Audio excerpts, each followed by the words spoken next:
Hello everyone. Today we are going to do worksheet 2 chapter number 9 linear equation in one variable, and in our previous videos we have completed the questions up to 9. Now today we will do question number 10. So first I am showing the book to you and I am reading the statement. A motorboat goes downstream and covers a distance in 4 hours while it covers the same distance upstream in 5 hours. And if the speed of the stream is 3 km per hour, find the speed of motorboat in still water. Before we start this question, I would like to make you understand some things.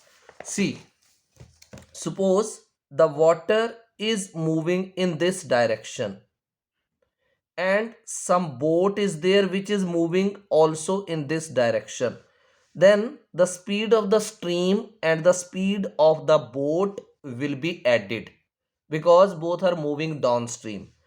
जब भी पानी जैसे इस direction में जा रहा है, boat भी उसी डायरेक्शन में जा रही है, तो दोनों की स्पीड्स जो है वो हमेशा ऐड हो जाती हैं. लेकिन अगर वाटर का फ्लो जो है वो इस डायरेक्शन में है और बोट उसके ऑपोजिट डायरेक्शन में जा रहा है, तो ऐसे केस में उनकी स्पीड्स जो है वो माइनस हो जाती हैं. Another thing, you need to understand that speed is equal to distance upon time, and if I talk about distance it is speed into time, and if I talk about time, time is equal to distance upon speed. Then you must know that the unit of speed is kilometer per hour or meter per second. The unit of distance is meter or kilometer, and distance unit of time is second or hours. So question number 10 we will start. Here in the last line it is written find the speed of motor boat in still water. Still water means standing water. So first I have written let speed of boat in still water. So this is not given, we will assume it as x kilometer per hour. Then we are given speed of stream. Stream means a river, small river. So it is speed is how much? It is given 3 kilometer per hour.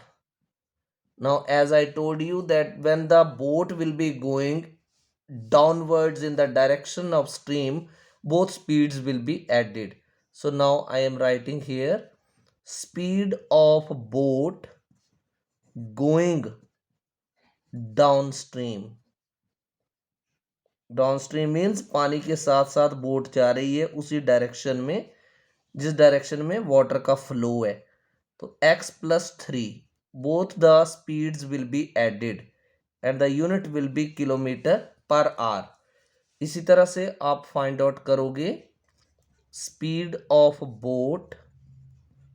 अब going की जगह आपने coming कर देना है, coming upstream. तो this will be x minus 3 kilometre per hour. Speed of boat में से माइनस करना आपने स्पीड ऑफ स्ट्रीम को, right. Now this speed of boat going down stream means कि बोट 1 घंटे में x plus 3 kilometre distance travel कर रही है. अब और कुछ भी आपको क्वेश्चन में दे रखा है that a motorboat goes downstream and covers the distance in 4 hours.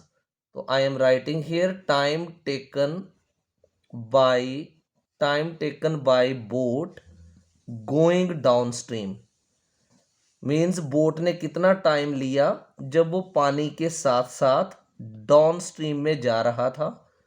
It is given 4 hours. तो इसी तरह से और क्या दे रखा है, time taken by boat coming upstream. अब अपस्ट्रीम मीन्स वो ऑपोजिट डायरेक्शन में आ रहा है पानी की, तो वो ज्यादा टाइम लेगा and he has given this as 5 hours. Now you know that distance is speed into time. तो जब वो डाउन स्ट्रीम जा रहा था तो कितनी स्पीड थी, x+3 kilometre per hour, means 1 घंटे में वो x+3 किलोमीटर ट्रेवल कर रहा था।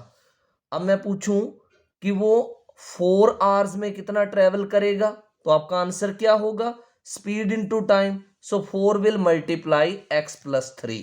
Now I am writing here distance covered by boat, distance covered by boat going downstream, distance covered by boat going downstream in 4 hours. So it will be 4 into x plus 3 kilometre, क्योंकि distance की unit क्या होगी, kilometre. अब आगे करते हैं इसी तरह से, we will write distance covered by boat coming upstream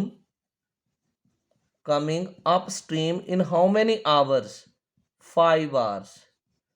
तो ये कितना हो जाएगा, 5 into this one speed x-3 kilometre. अब क्या करना है, अकॉर्डिंग टू क्वेश्चन।